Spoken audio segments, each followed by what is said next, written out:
Tony Repanich, thank you for being here.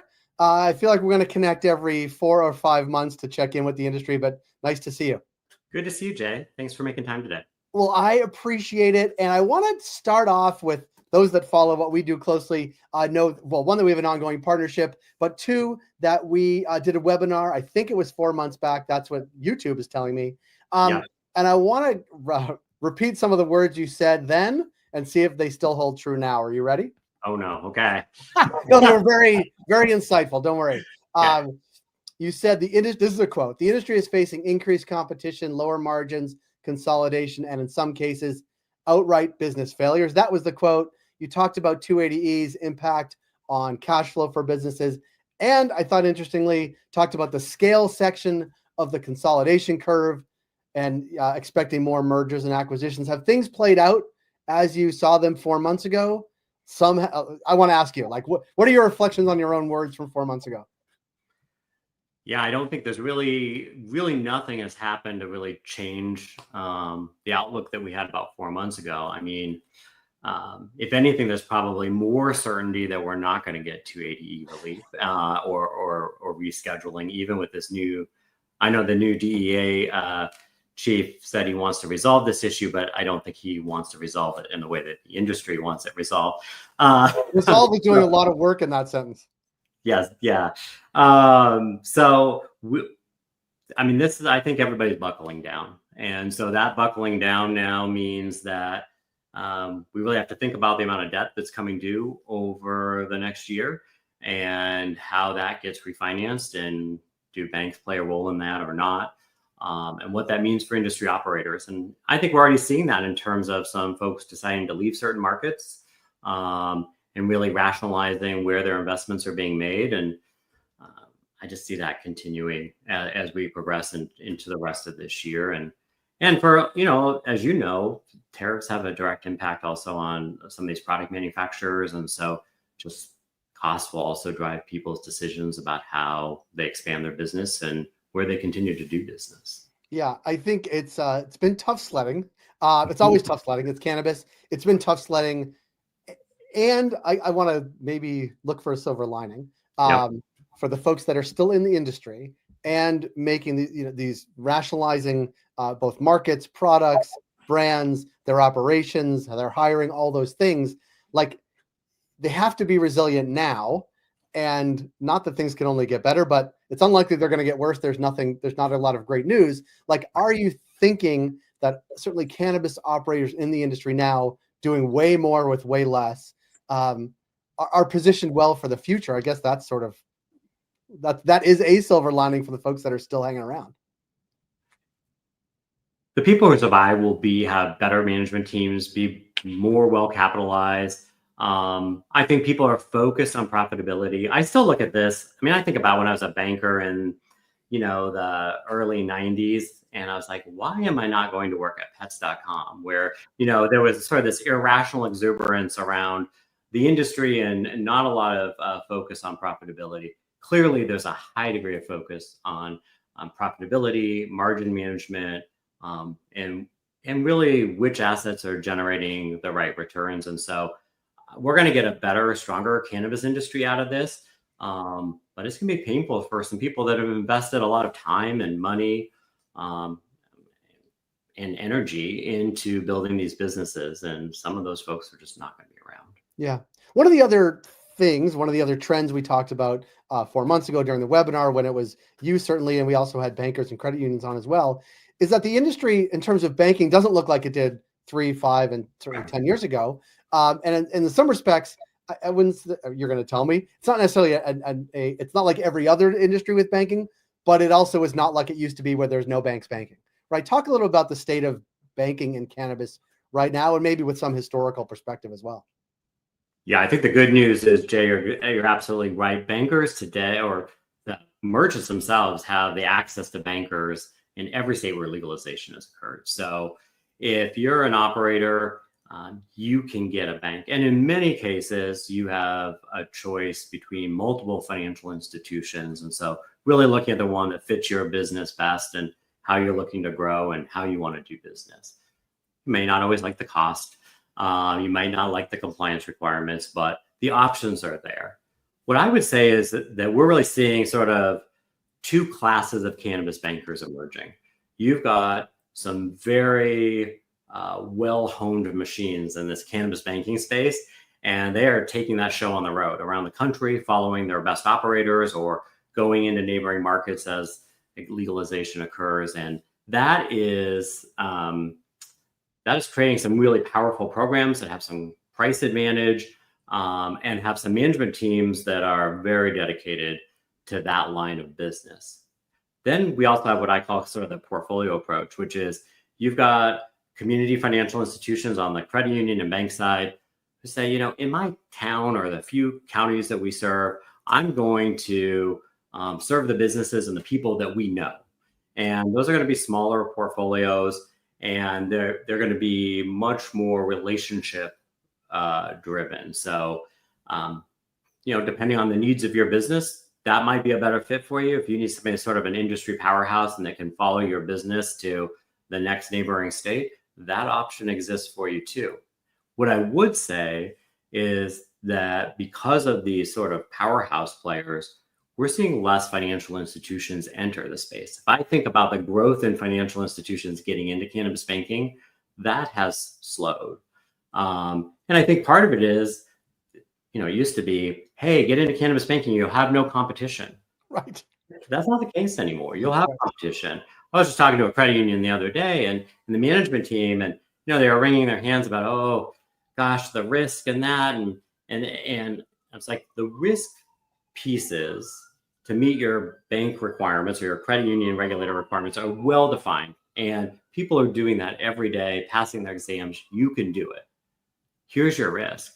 Do you have a business model, a business idea that will cause licensed operators to want to come and bank at your financial institution?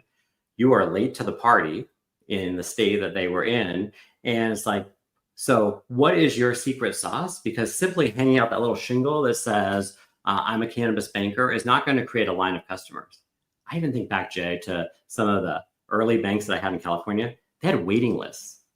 Like, well, when the bank grows a little bit, we can add a few more customers, or if somebody leaves, we can add you in. You're on the waiting list. There's 100 people on the waiting list. Like a nightclub. Yeah, there's no waiting list. There's no waiting list anymore. There's no bouncers at the door. So there's options for everybody, which is really encouraging, I think. And that includes some of our financial institutions are lending, but it's, their appetite to make loans is muted by some of those struggles that we talked about at the beginning. Yeah. So it's the big one. That is a different landscape than when I got into the industry talking about the US. Like, it is an entirely different landscape. There's more competition, no more waiting lists. People can access traditional banking.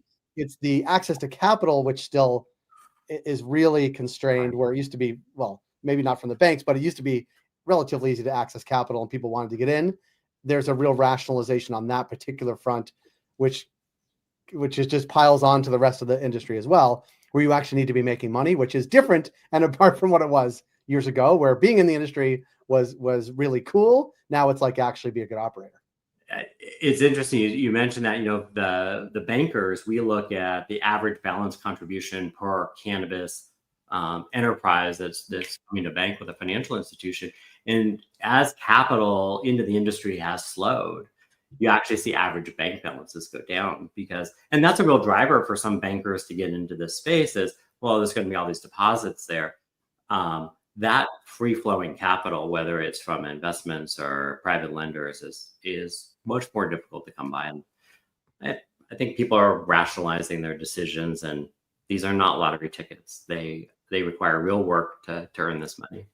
Even if you got them by a state lottery, essentially, not lottery tickets. And that actually is something that we talk about a lot. And whether the licenses at first, whether it's New York or Minnesota, that there is really a carve out for new entrance into any kind of business. Right. But being a new entrance into a business, not having run a business before, no matter how you got the license, is very challenging, no matter what the industry. Yep. In a heavily regulated industry where the access to capital is scarce, regulatory burden is high, and frankly, people pay a premium on rent, is really a challenge. And I feel like along with a license should be a mandate to almost take a business 101 course, or like compliance 101 or any of these things, because it is challenging, and it doesn't necessarily get easier the bigger you get either. You actually just have more people to throw at the problem.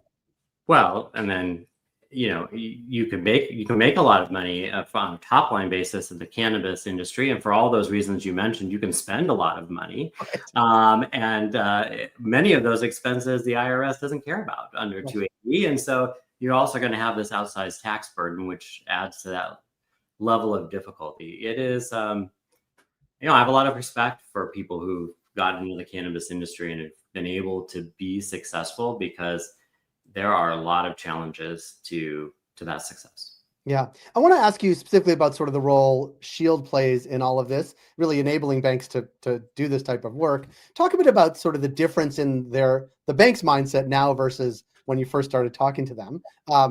Have they found it? I mean, I think that the compliance is a different level of compliance than if I went to a bank and got out a bank account. Yep. But talk a little bit about that and their comfort, with their excitement or lack thereof to bank the industry. Like, is it now just another line of business that they look at, or is there still something unique from a bank's perspective or a credit union's perspective to the cannabis industry?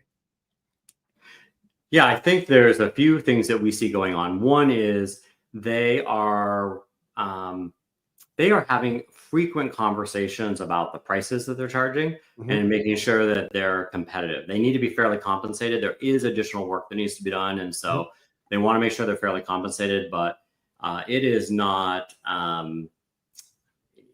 There's the ability for them to charge just whatever they feel has been out of the market for a while, and so they're constantly looking at pricing and making sure that they are appropriately pricing given the competition in their market. So that's an ongoing conversation. Second to that is, I think the conversations around what compliance information are we collecting from customers? Are we actually using it? So you think about these early cannabis banking programs, the best defense against your regulator was just to bury people in paper. Let's get as much information as possible. And it almost became too much for a banker to consume.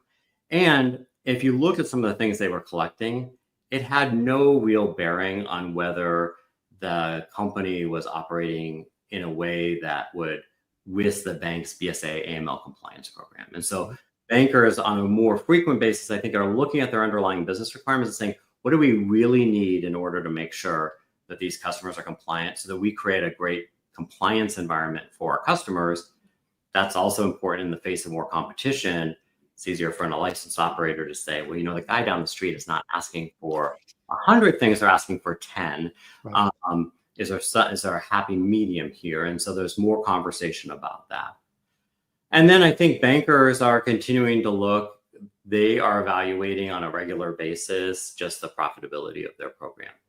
Does this make sense for our institution? There is still regulatory risk and regulatory uncertainty. And so are we getting the value from this program? And so we have a lot of conversations with bankers about understanding the value of their program, where they could gain new business. And obviously, things like relief on 280E would make these customers better borrowers. And so that would also help with profitability of these individual relationships. But today we're largely looking at fee income and deposit balances as the two primary drivers of revenue. So those businesses that carry large deposit balances are still highly valuable to these bankers. And so those customers have the biggest negotiating power. Yeah. I want to sort of shift onto two things. One is a look towards DC, because a lot of not all the challenges the cannabis industry lie within the Beltway. Many of them do, and certainly profitability might. But I live in Canada, and there's challenges with banking here as well. Like, are your I wanted to call them your banker friends? Do banks that are banking cannabis have an eye towards that as well, and what that would mean if, do they say if it was descheduled or rescheduled, we would do Y, like we would do things differently in these three ways? Or is it a bit of not pay attention, but like that's happening there, we're going to focus on our business, and if things change, they change? Like, is there a view towards how things might change if and when things happen in DC? Yeah, I think the thought that they have is, one, it probably doesn't have a meaningful impact on the actual compliance work that they're doing today. If you look at what banks have to do if they bank money service businesses, let's say, money transmitters, there's quite a stepped up set of BSA AML procedures that they have to follow. Those same things basically is what's happening in the cannabis industry. Those requirements are going to stay there, especially when you consider the size of the illicit market in the US, the legal market today. The bankers are going to be asked to put up those walls so that only legal businesses participate. I think what they're worried about or think about is that descheduling could actually cause a little more chaos if there's going to be a need for more clarification. If you think about Schedule 3, for example, being pharmaceuticals that are produced under FDA manufacturing standards, oftentimes DEA distribution requirements, and you have to get a doctor's prescription. That's not the majority of the US cannabis market. And so you're still going to have this real split between state and federal law. And so what does that look like? I think the other thing that our bankers are tracking and probably have more heartburn about is the intoxicating hemp market. It is changing fast. And at the state level, there's chattering at the federal level. It's a confusing market. And so I was even at CANRA, that's the National Association for the Actual Cannabis Regulators, really surprised with what percentage of the content at that conference was really around some of these challenges with intoxicating hemp. And you can imagine for many of these state regulators, folks moving out of the legalized state cannabis market into the intoxicating hemp market also reduces their tax revenue, not to mention some of the other challenges around health and safety and those things. Yeah. And so there are a lot of our bankers are following that really closely. As far as fundamental changes to the products and services they offer, probably not. Yeah. Maybe 280E would get more people into lending because cash flow would improve. And I don't think the payment brands are going to be very motivated by descheduling as much as they would be motivated by them explicitly being called out in something like safer banking. Yeah, interesting. That's good perspective.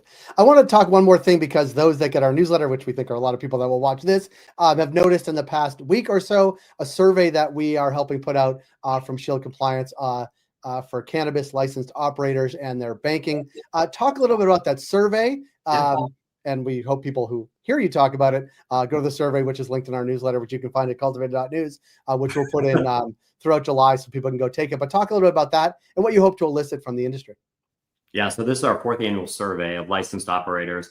And the goal here is really to help our bankers understand how they're doing for licensed operators when it comes to providing financial services.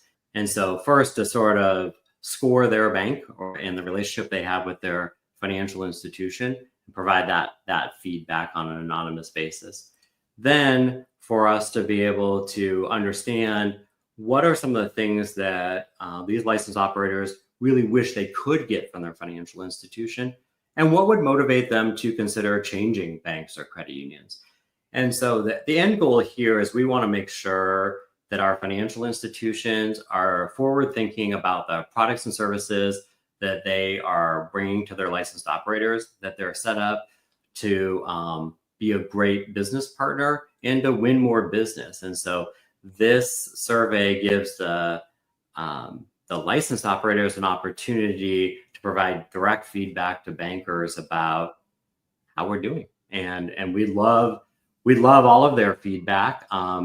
And this information really does help drive a lot of conversation amongst our bankers around changing some business requirements, considering their fee schedules, and also looking at some of their future looking plans. So your voice as a licensed operator is extremely important here. Yeah, and we'll link to it in our newsletters throughout July, so please find it there and go fill it out. Tony, I really appreciate your insight, your thoughts, your partnership, and we'll encourage folks to fill out that survey so we can get the feedback to you and your team. But thanks for making time, and we have really exciting stuff coming up after the summer between Cultivated and Shield Compliance, which folks can watch their inboxes for as well. We'll be coming back with another series of webinars and conversations. So thanks so much for your partnership and your time right now. Jay, so good to talk to you as always. You got it.